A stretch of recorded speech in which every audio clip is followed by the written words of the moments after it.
사도 바울은 12절에서 그러므로라고 하는 말씀으로 시작하는 걸 볼 수 있습니다. 이 말은 11절까지의 권면의 말씀에 대한 결론이죠. 그 결론이 뭐예요? 인격으로 살아라라는 말입니다. 그러니까 12절부터는 주님 중심으로 산다는 것이 무엇이냐, 그걸 이야기하고 있는 거예요. 그러면서 그 인격으로, 성숙한 인격으로 살아가야 할 이유를 오늘 말씀을 보시면은요, 12절에서 하나님의 택하심의 근거를 두고 있습니다. 하나님의 택하심. 그럼 이 택한다라는 말이 무슨 말이에요? 이 말은요, 그대로 직역을 하면 하나님의 택함을 받은 자라는 뜻입니다. 이 말씀 속에서 인간의 의지가 없어요. 인간의 의지가 없고 하나님의 일방적 은혜입니다. 하나님의 의지로 택했다라는 거예요. 자격이 있다라는 것이 아닙니다. 나는 자격이 없음에도 불구하고 하나님께서 은혜로 일방적으로 택해 주셨다라는 것입니다. 그러므로 우리가 하나님의 자녀라고 살아간다는 건 무슨 말이냐면요, 늘 은혜 의식 속에서 감사하며 살아가야 된다라는 거예요. 자격이 없다라는 겁니다. 내가 어떻게 하나님을 아버지라 부를 수 있겠어요? 나 같은 자가 어떻게 천국에 갈 수가 있겠습니까? 하나님의 은혜라는 거죠. 그러니까 하나님의 택하심은 나의 자격이나 나의 의지나 어떤 그런 갈망이 아니에요. 하나님의 일방적 의지고 은혜라는 것입니다. 그 다음에 나오는 말이 거룩하고라는 말이잖아요. 이 말은 하나님을 위해서 따로 떼어 구별했다라는 뜻이거든요. 그러면 성도는 어떤 존재냐 하면은 하나님을 위해서 세상에서 따로 떼어 구별시킨 자들이다라는 거예요. 따로 떼어서 구별시킨 자. 그러니 특별한 존재로 하나님이 구별시킨 거예요. 우리 그러지 않습니까? 뭔가를 구별한다는 건 특별한 존재잖아요. 그러니까 저와 여러분은 어떤 존재냐 하면 하나님의 특별한 존재라는 거예요. 특별한 목적이 있어서 구별되어진 자들이다라는 거죠. 그 다음에 나오는 말씀이 무슨 말씀입니까? 바로 사랑받는 자라는 말이 나오잖아요. 이 사랑받는 자라는 말은요, 즐거워한다라는 뜻이 있어요. 사랑한다라는 뜻도 있지만은 즐거워한다라는 뜻이 있는데, 이것은 우리를 향한 하나님의 마음을 이야기하고 있어요. 이 마음을, 하나님의 마음을 잘 보여주고 있는 게 뭐냐면 스바냐 3장 17절입니다. 찾지 않으셔도 돼요. 제가 읽어드릴게요. 너희 하나님 여호와가 너희 가운데 계시니 그는 구원을 베푸실 전능자시라. 그가 너로 말미암아 기쁨을 이기지 못하시며 너를 잠잠히 사랑하시며 너로 말미암아 즐거이 부르며 기뻐하시리라. 여러분, 하나님께서 우리를 택하시고 우리를 거룩하게 구별하셨을 뿐만 아니라 우리 때문에 즐거워하고 행복해 하신다는 거예요. 그러니까 나는 어떤 존재냐? 나라는 존재 그 자체로 자격은 없지만 하나님이 나를 보시면 즐거워하고 기뻐하고 행복해 하신다는 거예요. 그러니까 여러분, 이것 때문에 우리는 어떻게 살아야 돼요? 주님이 나를 너무나 즐거워하고 행복해하고 기뻐하니까 나는 주님 중심으로 살아야 된다라는 거예요. 그러면 주님 중심으로 산다는 게 뭘까요? 첫 번째로 주님 중심으로 산다는 것은요, 성숙한 믿음의 인격으로 사는 거예요. 성숙한 믿음의 인격. 12절로부터 이렇게 나오는데 보면은 여러분, 여기 긍휼이라는 말이 나오잖아요. 이 긍휼은 이거는 내장이란 뜻으로 감정의 그 자리라는 의미인데, 그러니까 마음을 의미하거든요. 이걸 가지고 원문에는요 보면은 이 긍휼이라고 하는 단어 스플랑크나라는 말이 있습니다만은요, 또 한 단어가 있어요. 가엾게 여긴다라는 뜻이 있어요. 그래서 긍휼히 여기는 자, 이 말은요, 하나님께서 우리를 가지고 어떻게 했다고요? 불쌍히 여기기도 하지만은요, 가엾게 여기기도 한다라는 그 단어가 함께 있습니다. 두 단어가 있어요. 그러니까 여러분, 이 말씀을 우리가 성경을 좀 연구를 하는 분들은 알 수 있습니다만은 하나님의 긍휼이 있을 때마다, 하나님이 불쌍히 여길 때마다 기적이 일어납니다. 성경을 연구하다 보면 참으로 놀라운 것은 하나님의 기적이 있는 곳에는 하나님의 긍휼이 있습니다. 다르게 말씀드리면은 하나님의 연민이죠. 또 하나님이 긍휼히 여길 때마다 은혜가 있어요. 그렇다면 여러분, 우리가 이 말씀을 가지고 붙잡아야 될 이유가 뭐냐면은요, 인생은 내 능력으로 살아가는 것이 아니라 하나님의 은혜로 살아가는데, 그 은혜가 언제 임해요? 불쌍히 여길 때예요. 우리가 성경에 보세요. 바리새인과 세리의 기도가 나오잖아요. 세리가 뭐라 그럽니까? 난 바리새인은 아주 당당하게 뭘 이야기 자랑하고 있잖아요. 여러분, 기도가 자랑거리가 되고 있지 않습니까? 뭐 금식을 했다 11조를 했다 막 그러잖아요. 그런데 세리는 어때요? 다만 불쌍히 여겨 주시옵소서. 겸손한 마음으로 자격 없음을 고백하며 다만 불쌍히 여겨 주십시오. 그럴 때 하나님이 그 기도 받아주시잖아요. 불쌍히 여겨 주심으로. 그 다음에 나오는 단어가 자비라는 단어입니다. 이 말이요, 재밌어요. 친절, 상냥이라는 뜻입니다. 하나님의 자비가 뭐냐면은요, 이걸 친절, 상냥이라는 뜻인데 70인역에서는요, 하나님의 친절이다 이렇게 자기 언약의 백성에게 보여준 하나님의 친절이다 이렇게 이야기를 하고 있어요. 여러분, 하나님이 우리를 어떻게 여긴다고요? 하나님의 자녀 삼아주시고 우리를 친절하게 상냥하게 대해주신대요. 그래서 우리가 사는 거예요. 우리가 죄짓고 살아가는 모습을 보면은요, 벌써 죽었어야 돼요. 근데 하나님의 자비 때문에 사는 거고 하나님의 긍휼 때문에 살아가는 거예요. 우리 이 하나님의 성품을 갖고 살아가야 되지 않습니까? 그래서 예수 믿는 사람은 어떻게 해야 돼요? 친절해야 돼요. 그리고 상냥해야 됩니다. 이 말을 다르게 말하면은요, 얼굴이 밝아야 돼요. 얼굴이 밝아야 돼. 아니, 여러분 식당 가보잖아요. 양해를 구할게요. 제가 어느 식당을 갔는데 세상에 그렇게 친절할 수가 없어요. 주차장에서부터 친절하게 해주시는데 그 냉면집이거든요. 너무너무 친절하게 해주는 거예요. 그래서 제가 그 친절함에 감동을 받아서, 우리식으로 말하면 은혜를 받아서 또 갔어요. 또 가게 되더라고요. 냉면이 거기지요. 그런데 너무 친절하니까 또 가게 되더라고요. 그런데 음식이 아무리 맛있어도 친절하지 않고 상냥하지 않으면 어떨까요? 다시는 안 가죠. 그런데 우리는 어떤 존재예요? 우리는요, 장사를 하면서 돈을 벌기 위해서 그런 비즈니스 친절도 있는데, 우리는 어때요? 온 천하보다 귀한 영혼을 구원하는 사람들이잖아요. 그러니까 비교가 안 되는 거죠. 잃어버린 영혼을 구원하고 천하보다 귀한 영혼을 구원하는 사람들인데, 이거는 가치를 가져간다면 비교 불가단 말이에요. 그러면 우리는 날마다 스마리아야 되고요. 날마다 웃으면서 사람들을 대해야 된다고요. 늘 상냥하고 늘 우리는 친절해야 되고, 교회는요 이렇게 분위기가 밝아야 돼요. 저는 그래서 찬송을 불러도요 늘 밝게 부르려고 그래요. 맞아, 우울하게 부르는 것은 혼자 불러도 돼요. 기도하면서 뭐 이렇게 멀리 갔더니 하든지, 뭐 나 같은 죄인 하든지, 뭐 마음대로 탕자처럼 방황하고 하든지, 이건 혼자 불러요. 혼자 부르고, 교회 안에서는요 밝은 거 부르면 좋아요. 그리고 또 성도들 보면은요 좀 생각이 모자라는 분들이 있어요. 뭐 간증하고 특송 좀 하라고 하면은요 그렇게 처지는 걸 불러요. 그래 모두 다 우울하게 만들어요. 물론 뭐 개인의 신앙 고백이겠죠. 그런데 여러분, 공동체는 밝아야 합니다. 공동체는 밝아야 돼요. 예배 드릴 때도요, 막 찬송 부를 때도 막 두 손 들고 부르는 게 뭐예요? 두 손 들고 부르는 게 뭐예요? 하나님 앞에 항복하는 거예요. 두 손 들고 찬양하는 건요, 이거는 내가 하나님 앞에 항복합니다. 나는 하나님의 은혜가 필요한 존재입니다. 그래서 두 손 드는 거예요. 무슨 경망스럽게 두 손을 들고, 한 손도 안 들어요. 그래서 그 교만한 거예요. 교만한 거예요. 박수 치는 건 뭔 줄 아세요? 하나님 높여드리는 거예요. 그 박수 안 쳐요. 죽어도 안 쳐요. 아주 교만한 거예요. 여러분, 예배는요 내가 아니에요. 주인이 누구예요? 하나님이에요. 하나님께 영광을 올려드리는 거예요. 그래서 보세요. 생각해 보세요. 누가 왕이 박수 쳐요? 박수도 치겠지. 그런데 백성이 박수 치는 거잖아요. 그럼 백성의 이런 자격이에요. 백성의 그 의무예요. 높여드리는 거.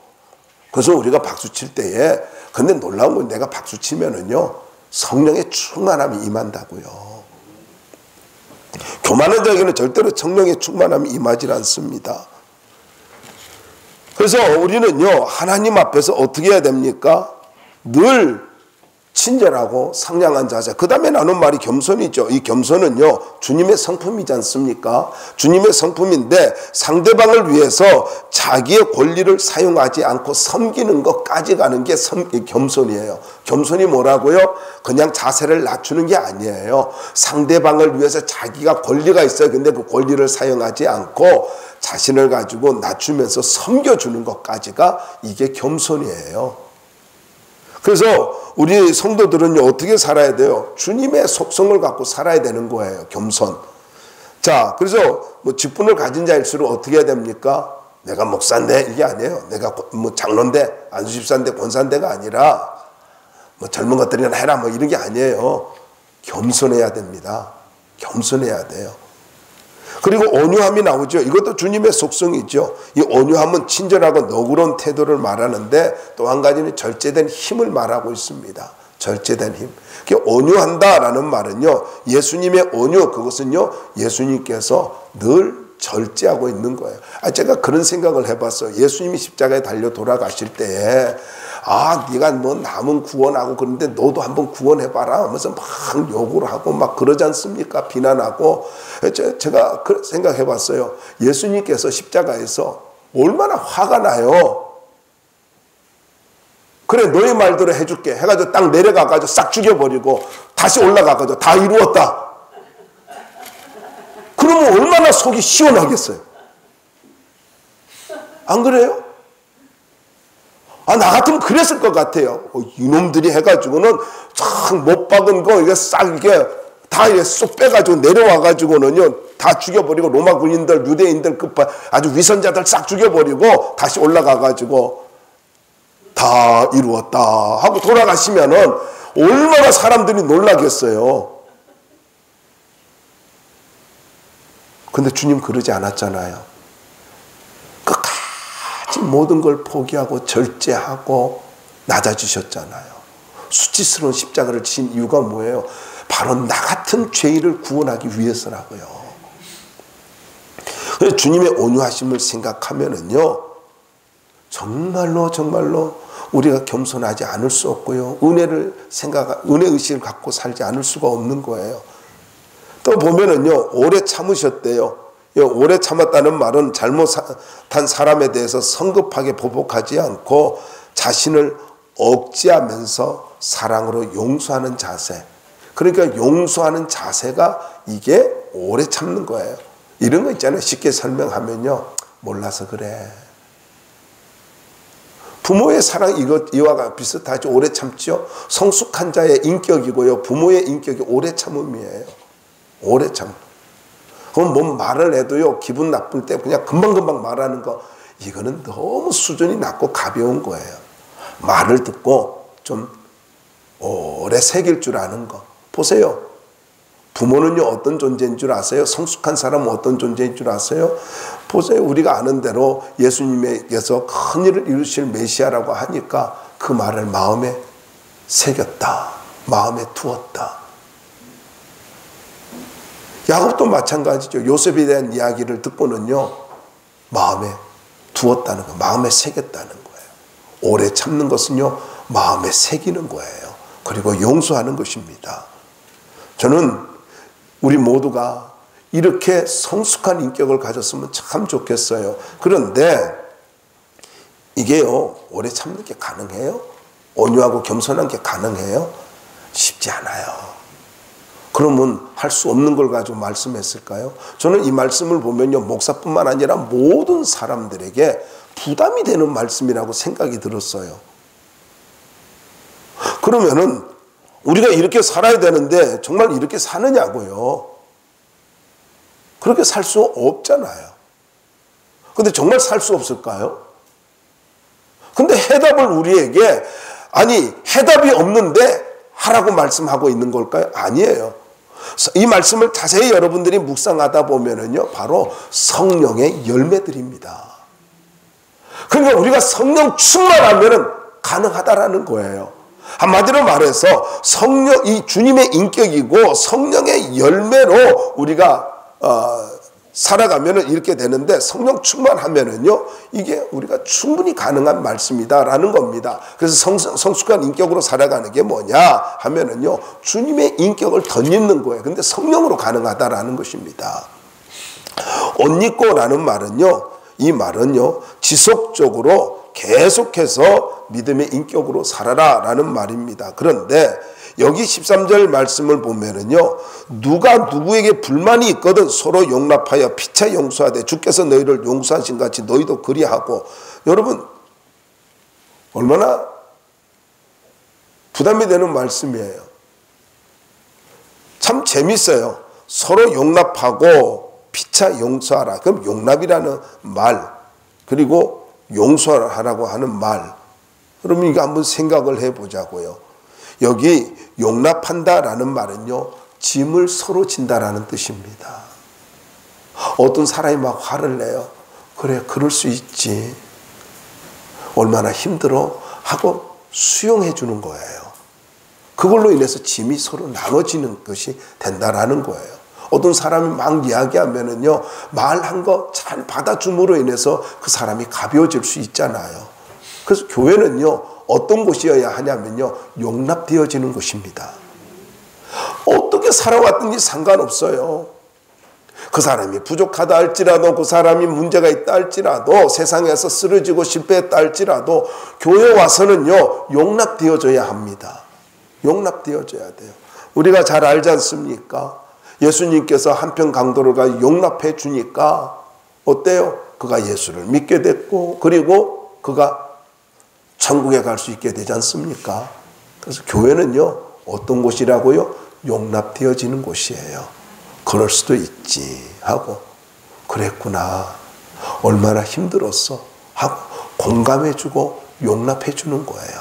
정죄하는 것 아니에요. 우리는 자꾸 내가 하나님이 돼가지고 자꾸 정죄를 해요.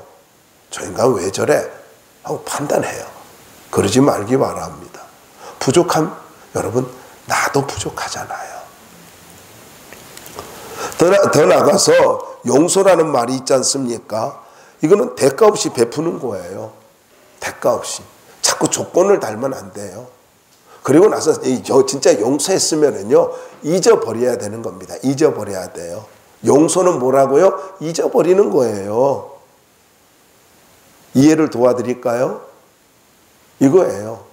가령 어떤 아내가 남편한테 이렇게 말한다고 해봅시다. 내가 20년을 참아왔어. 당신이 늙기를 지금까지 기다려왔어. 그러면요 용서가 아니에요. 힘이 없었기 때문에 그때는 말을 못하고 벼르고 온 거예요. 그래서 소화가 안 되는 거예요. 밥이 소화가 안 될 때는 조금 생각해 봐야 돼요. 나에게도 문제가 있지만. 여러분 용서는요 잊어먹는 거예요. 하나님의 용서가요 어떤 것입니까? 옛날을 기억하지 않은 거예요. 지나간 거 다 잊어먹는 거예요. 다시는 기억하지 않는 거. 이게 하나님의 용서라고요. 또 물어볼게요. 그런데 이 용서를 이야기할 때 뭐라고 말하고 있냐면요. 서로 피차 이렇게 말하고 있어요. 제가 참 듣기 싫은 것 중에 하나가, 아니 기독교는 사랑의 종교라며, 아니 예수 믿는 사람이 왜 그래? 그래요. 근데 오늘 본문 뭐라 그래요? 예수 믿는 사람만 그러는 게 아니라 피차 서로래요. 서로 피차 용서하는 거예요. 서로 용납해주고 서로 용서해 주는 거예요. 그러니까요 상대적인 거, 상대가 서로가 하는 거예요. 목사도 용서해야 되고 성도도 용서해야 되고, 목사가 그럴 수 있어? 어떻게 그럴 수 있어? 그럴 수 있습니다. 영적으로 깨어있지 않으면 얼마든지 넘어질 수 있고요. 그럼 나는 어때요? 가끔 그래요. 우리는 뭐라고 하냐면요, 모든 자기의 잘못을 상대방 탓으로 돌려요. 책임 전가를 해요. 내가 신앙이 타락한 것은 저 인간 때문이야. 장로 때문이고 집사 때, 장로하면 안 되겠다. 네. 목사 때문이고 뭐 이렇게 이야기를 해요. 내 얘기하는 게 제일 낫지 뭐. 그러지 말라고요. 그래가지고 핑계가 나의 잘못된 것을 합리화되는 이유가 될 수 없다라는 거예요. 오늘 말씀 피차예요. 서로예요. 우리가 서로 용서하고 피차 용서하고 그리고 사는 거예요. 그런데 한번 보자고요. 왜 이래야 돼요? 왜 이래야 되냐고요. 성경 마태복음 18장에 보면은요. 23절부터 35절까지 나오는 말씀이 보면은 1만 달란트 빚진 자하고 100데나리온 빚진 자 모습이 나오죠. 근데 여러분 1만 달란트가 얼마인 줄 아세요? 제가요 궁금해가지고 찾아보고 막 계산을 해봤어요. 그랬더니요 한 달란트가 금 한 달란트가 34kg이거든요. 그런데 이걸 가지고 1만 달란트 하면요 340톤입니다. 뭐 1톤도 본 적이 없으니까 감이 안 오겠죠. 그런데 이거를 가지고 환산해 보니까 약 16조 원이 되더라고요. 16조 원. 이걸 또 제가 궁금해 가지고 한번 연봉 5천만 원 해가지고 이렇게 계산을 해봤어요. 그랬더니요 연봉 5천만 원으로 해보니까 32만 년을 일해야 되겠더라고요. 32만 년. 100데나리온은 이게 뭐냐면 100데나리온을 가지고 이거는 100일 동안 일하는 돈이잖아요. 그래서 이걸 가지고 하루 품삯을 가지고 돈을 가지고 일당을 10만 원으로 잡았어요. 그랬더니 막 1,000만 원 정도 되더라고요. 1,000만 원 정도. 그럼 여러분 아니 16조 원이고요. 1,000만 원 이거는 뭐 비교 불가지 않습니까? 그러니까 32만 년 동안 갚아야 될 돈인데 그런데 이거는 갚을 수도 없는 돈 아닙니까? 갚을 수 없는 돈이에요. 그러니 어떻게 하라는 것입니까? 그냥 은혜로 사는 거예요. 은혜의식을 갖고 나는 도무지 갚을 수 없는 빚을 하나님이 탕감해 주셨다. 32만 년 동안 갚아야 할 돈을 하나님께서 다 한 푼도 남기지 않고 다 갚아주셨다. 근데 우리는 어때요? 이 1,000만 원 때문에 1,000만 원의 권리 갖고는요 그렇게 큰 소리를 치잖아요. 조그만 권리만 있으면 얼마나 우리는 큰 소리를 쳐요.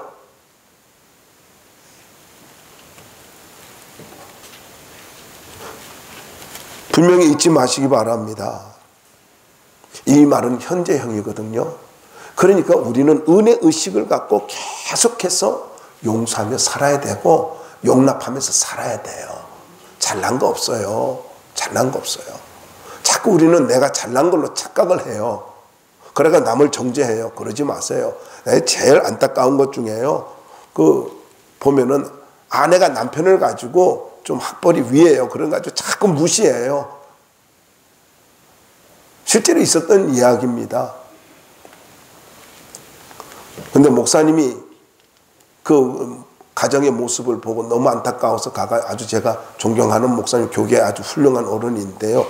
그 감리교 목사님입니다. 근데 그분이 가셔서 그랬어요. 김 목사님이 가셔가지고 뭐라 하시냐면은요. 남편은 중학교 나오고 아내는 고등학교 나왔거든요. 그런데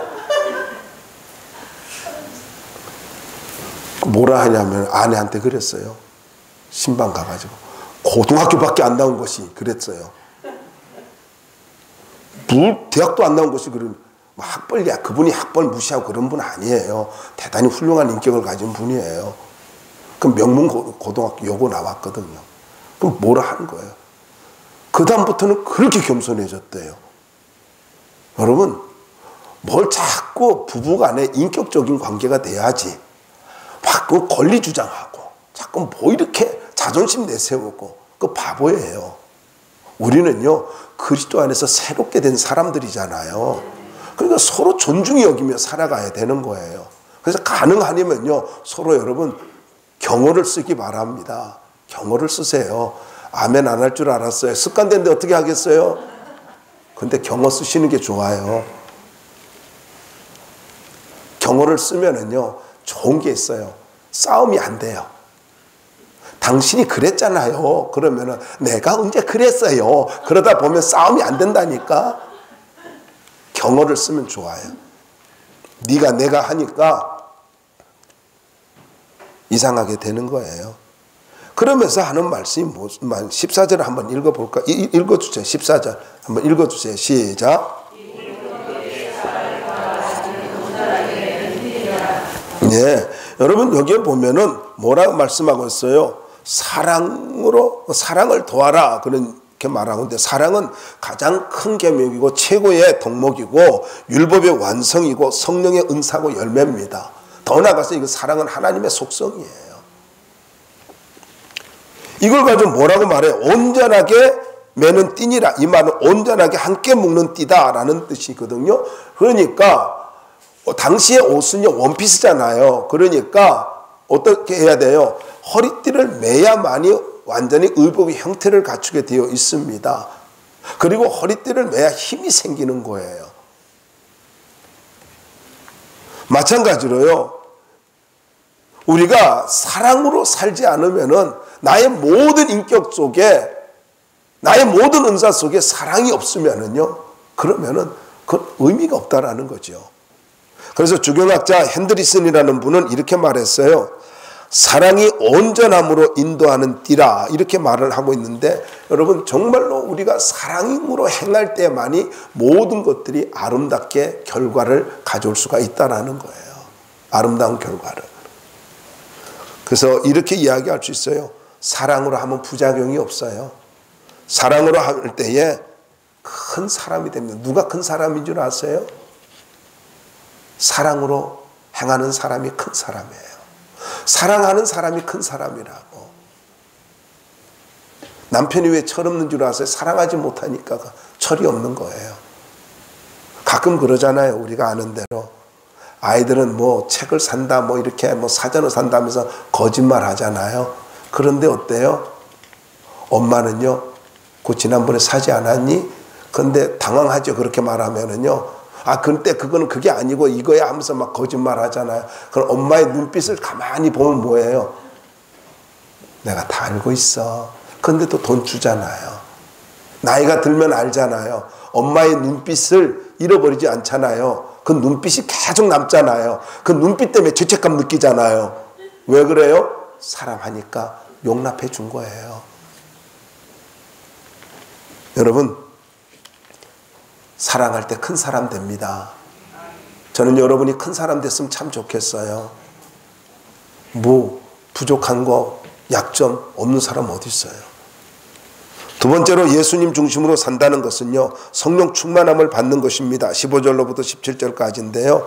여러분 15절 한번 보자고요. 읽어볼까요? 시작. 그리스도의 평강이 너희 마음을 주장하게 하라. 너희는 평강을 위하여 한 몸으로 부르심을 받았나니 너희는 또한 감사하는 자가 되라. 여러분, 인간은요, 갈등이 많은 존재가 아닙니까? 그런데 이 갈등이 많은 존재를 향해서 그리스도의 평강이 주장하게 하래요.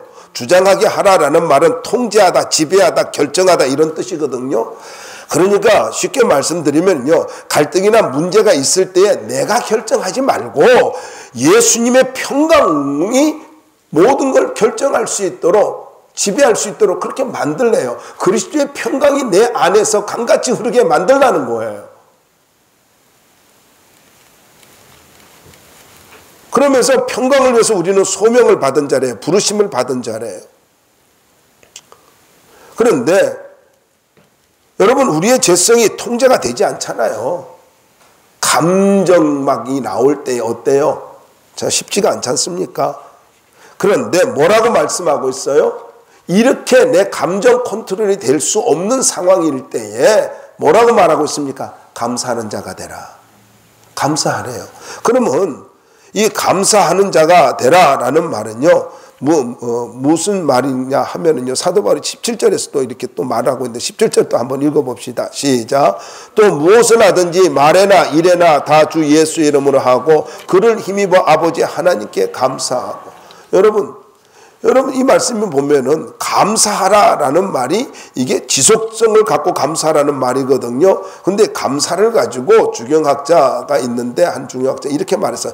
감사라는 것은 성도에게 생명을 부여하는 하나님의 은혜다. 이렇게 말을 하고 있어요. 그러니까 내가 감사할 때 나에게 하나님의 은혜로 생명이 생기게 된다는 거예요. 살아나게 된다는 거예요. 더 쉽게 말할까요? 감사할 때 인생이 바뀌어지고요. 감사할 때 내가 살아나게 되어지고 생명 있는 인생을 살 수 있다라는 것입니다. 감사할 때에. 도무지 감사할 수 없는 상황인데 내가 감사할 때 그런 놀라운 생명의 역사가, 기적의 역사가 일어난다는 거죠. 그러니까 은혜. 그런데 이걸 가지고 한번 생각해 보세요. 어떻게 우리가 그리스도의 평강이 나를 통제하면서 하게 만들려면은 감사해야 되는데 어떻게 내가 감사하냐고요. 쉽지 않잖아요. 근데 여러분 이걸 가지고 빌립보서 4장 6절과 7절에 보면은 우리가 감사할 때 그리스도의 평강이 우리의 마음과 생각을 지켜주신다 그랬잖아요. 지켜주신다 그러는데 근데 어떻게 이게 되냐 말이에요. 저와 여러분이 알다시피 내가 알고 하나님이 알고 때로는 옆에 사람이 알잖아요. 주변 사람이 알잖아요. 성격이 불같은 거. 좋게 말해서 불같은 거고 원래대로 말하면 못돼 먹은 거. 뭐 하면 성질부터 내는 사람 있잖아요. 목소리부터 큰 사람 있잖아요. 좀 조용하게 말하면 안 돼? 그 조용한 사람 너무 조용해가지고 안 들려 뭔 말인지 속으로 삐져가지고 그것도 힘든 거야. 근데 우리가 안 되잖아요. 안 되는데 그를 힘입어 어떻게 하라고요? 그를 힘입어 주 예수의 이름으로 이렇게 하라는 거예요. 여러분 말씀 보자고요. 어떻게 감사해야 되느냐? 모든 일에 주 예수의 이름으로 하고 주 예수의 이름으로 하고. 여러분 이 주 예수의 이름으로 하고라는 말은요, 예수님의 대리자라는 뜻이거든요. 대리자로서 이렇게 하라는 거예요. 대리자로서. 그래서 내가 예수님의 대리자로서 예수님의 이름을 의지하고 감사할 때 그때에 어둠이 떠나가고 내 마음속에 그리스도의 평강이 나를 통제하게 된다는 거예요. 내가 예수의 이름으로 악하고 어두운 나를 분노하게 만드는 어둠에서 떠나갈지어다. 예수님의 이름으로 내가 하나님 앞에 감사를 드립니다 하면서 예수의 이름으로 감사하고 선포할 때에 성령이 내 마음을 주장하게 되고 나를 지켜주신다라는 거예요. 그래서 여러분 예수의 이름에 권세가 있음을 믿고 여러분 예수님의 대리자로서 선포하며 살 수 있기를 바랍니다. 그렇게 살아야 돼요. 그리고 그리스도를 힘입어 하나님께 감사하는데 그를 힘입어라고 하는 말은요, 이 말은 다르게 말하면 내 힘으로 할 수 없다라는 거죠. 감사는 내 힘으로 할 수 없어요. 어떻게 감사해요? 암이 걸렸는데 어떻게 감사하냐고요. 사업이 안 되는데 어떻게 감사하냐고요. 아니 모욕을 당하는데 어떻게 감사하냐고요. 그런데 내가 믿음으로 하나님이 듣게 하시니까 이 말도 하나님 듣게 하시는가 보다 하고 하나님 믿음으로 감사드립니다. 이렇게 내가 지금 어려움 당해요. 그런 어려움 당하는데 하나님이 허락하셨으니까 이 일이 내게 이루어진 줄로 믿습니다 하고 하나님 감사합니다. 이걸 겪게 하시면서 나를 키워주시니 감사합니다. 내 그릇을 엎어주시니 감사합니다. 나를 성숙시켜 주시니 감사합니다. 믿음으로 감사해봐요. 어둠이 떠나간다고요. 사단이 나를 건들지 못한다고요. 그러면 어떻게 돼요? 그러면요, 내 마음이 관리가 되고 내 자신이 관리가 되어지면서 내가 예수의 이름으로 이렇게 할 때 내가 사람이 커지지 않습니까? 그런데 거기에 더 나가서 말씀을 보시면은요, 이런 말씀이 있습니다.